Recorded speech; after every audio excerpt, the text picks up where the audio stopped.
MBBS শেষে BMDC রেজিস্ট্রেশনের জন্য লাইসেন্সিং পরীক্ষা হওয়া দরকার বলে মন্তব্য করেছেন প্রধান উপদেষ্টার বিশেষ সহকারী অধ্যাপক ডাক্তার সাইদুর রহমান।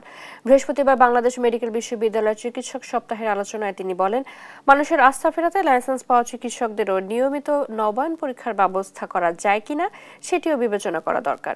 অনুষ্ঠানে স্বাস্থ্য সংস্কার কমিশনের চেয়ারম্যান অধ্যাপক ডাক্তার AK আজাদ বলেন, চিকিৎসা সেবায় মানুষের আস্থা ফেরাতে চিকিৎসকদেরও আত্মসমালোচনা করতে হবে।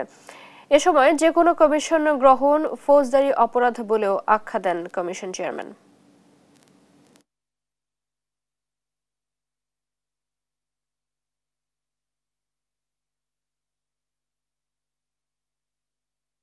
ডিস্ট্রিক্ট লেভেলে কোর অফিসার যারা, তার মধ্যে সিভিল সার্জন হচ্ছে অন্যতম পুরনো পদ, প্রায় 200 বছরের বেশি পুরনো এই পদ।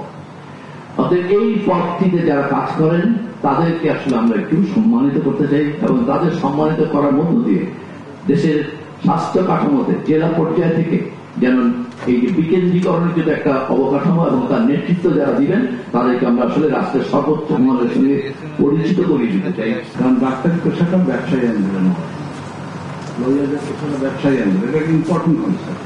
সুতরাং আমাদের আত্মসমর্থন করবে যে আমাদের সম্মান তো সোসাইটির হাইয়েস্ট থাকা না থাকলে কোথাও আমাদের আত্মসমর্থন করতে হবে।